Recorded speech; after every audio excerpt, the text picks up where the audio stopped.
बिना नेचुरोपैथी के किस तरीके से हम रिवर्स कर सकते हैं? पहले एक ट्रैप से निकलना पड़ेगा। आपको डायग्नोसिस का एक ट्रैप होता है। आपको जान के हैरानी होगी, एक संस्था है ACP, American college of physicians, मतलब मैं आपको एविडेंस दे सकता हूँ, किताब दे सकता हूँ। ACP नाम याद रखिएगा, अमेरिकन कॉलेज ऑफ फिजिशियंस। ये वर्ल्ड हेल्थ ऑर्गेनाइजेशन से ज़्यादा बड़ी बॉडी है। इनके पास ज़्यादा डॉक्टर्स की टीम है, इनकी बड़ी डॉक्टर की टीम है, WHO से बड़ी टीम है। इन्होंने 2018 में एक नई डायबिटीज़ गाइडलाइंस निकाली। वो किसी का 99% लोगों के पास पहुँची नहीं है। वो गाइडलाइंस क्या थी? वो गाइडलाइंस ये थी कि अगर किसी का HbA1c 8.4 आ रहा है, वो डायबिटिक नहीं है। मतलब मोटा मोटा मान लो कि किसी का ग्लूकोज पोस्ट प्रेंडियल खाना खाने के 2 घंटे बाद वाला, इफ इट इज कमिंग 250, वो डायबिटिक नहीं है। ऐसे में खुशी के लिए हाथ दौड़नी चाहिए, बट मेडिकल फेटर्निटी में मातम छा गया। मैं नोएडा में ट्रैफिक में फंसा हुआ था, तो बाहर देखा तो देखा सारे डॉक्टर लोग खड़े हुए हैं, यहाँ पे ब्लैक कलर का पट्टी डाली हुई है, हम काम नहीं करेंगे, हम काम नहीं करेंगे। भाई ACP ने बोला है, तुम लोग खुश हो ना, because this research was beneficial but not profitable. Getting my point? तो उसको ये मान तो लिया, बट आम जन तक नहीं पहुंचने दिया। किसी को पता चला ये मैंने ACP के बारे में किसी सुना ही नहीं होगा, ये रिसर्च पर कोई। ऐसी एक और एक संस्था है कॉकरेन, COCHRANE, कॉकरेन कोलैबोरेशन, कॉकरेन लाइब्रेरी, कॉकरेन डेटाबेस, ये एक ही नाम है। इनके लगभग 125 या 130 कंट्रीज में ऑफिस है। ठीक है, ये किसी भी ऐसे आदमी को हायर नहीं करते जिसका कभी भी किसी फार्मास्यूटिकल कंपनी से नाता हो या उसके कोई इंटरेस्ट हो किसी कंपनी में, वो कोई स्टेक होल्डर हो। तो ये बहुत ही ऐसे रिसर्चर्स, साइंटिस्ट, डॉक्टर्स रखते हैं जो एकदम इंडिविजुअल हो। इंडिया में इनके 2 ऑफिस हैं, एक दिल्ली में, कोलकाता में। 100% गवर्नमेंट फंडेड, यानी कॉकरेन इतनी बड़ी बॉडी है, सारी देश की सरकारें बोलती होंगी जैसे इंडिया के कॉकरेन को इंडियन गवर्नमेंट पैसा देती है, तुम रिसर्च करो। ये कॉकरेन पिछले 25 साल से बोल रही है कि diabetes 250 post prandial is not diabetes. जो HbA1c ने अब बोला है, ये 25 साल से बोल रहे हैं।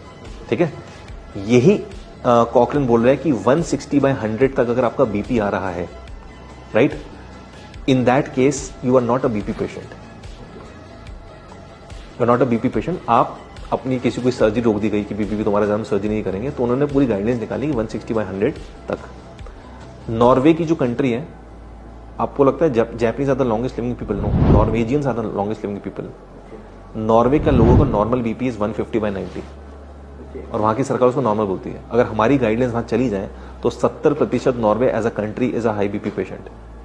ठीक है, तो ये आपको समझना होगा कि पहले ट्रैप से निकलना होगा। अच्छा, आप किसको मानोगे? आप तो बोले 140 पोस्ट पेंडेड डायबिटीज है, बोले मैं बोला 250 है, कॉकरेन बोल रहे हैं। अब WHO और यूनाइटेड नेशंस ने दोनों को इक्वली रिकॉग्नाइज किया।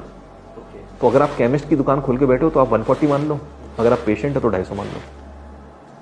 तो पहले ट्रैप से निकलना पड़ेगा ना, आप किसको मार रहे हो। और मैं तो बोलूं, number is not something that should be taken consideration कि 140 ही आना चाहिए या 250 आना चाहिए। How you are feeling. मतलब मेरे पास एक पेशेंट आया 450 ग्लूकोज, बाइक चला के आया, बोला सर मेरे इतना नहीं जाता है, I am normal, there is no symptoms of diabetes. तो एक ही आपका जूते का पैर 9 हो सकता है, 10 हो सकता है, मेरा 8 है, किसी का 7 हो सकता है। यू कैन नॉट से ना कि नहीं 140 कर दो बस सबकी। तो 2003 में ओवरनाइट इंडिया में, मतलब उस साल में अचानक से 1 करोड़ इंडियंस डायबिटिक बन गए। क्योंकि 1997 तक क्या होता था, हम लोग WHO को फॉलो करते थे। WHO बोलते कि फास्टिंग 123 इज नॉट डायबिटीज। फिर क्या हुआ, 2003 में हमने 3 पैरामीटर्स बना दिए। फास्टिंग कर दिया 100, PP कर दिया 140, और 2010 में एक नया पैरामीटर जोड़ दिया HbA1c। तो कहीं तो फंसोगे आप। India is 9% diabetic people, Kuwait में 18% डायबिटिक। मतलब वहां की रिच पीपल, मतलब देखो उनकी, they are making money by selling oils. वहां पे जितने भी डायबिटिक हैं कुवैतीज, अपने लास्ट के दिनों में 50% अंधे हो जाते हैं। और कहने को उनके तेल की खेती हो, जो भी उनका तेल का कारोबार है, इतना पैसा। So the point over is, India में 9% लोग डायबिटिक है, कुवैत में 18% है, right. So point over here is कि आप थ्रेशोल्ड किसको मान रहे हो। आपको वो सिम्टम्स थे कि नहीं थे, आपने एक अपॉइंटमेंट लिया और आप क्या कहते हैं, आपने देखा मेरा 145 हो गया, आप डायबिटिक घोषित हो गए। इससे जो बच गया इंसान, और जिसने नॉलेज प्राप्त कर लिया और कैसे उस ग्लूकोज को नॉर्मल लेके आना है, नो डिजीजेस, नो मेडिसिन।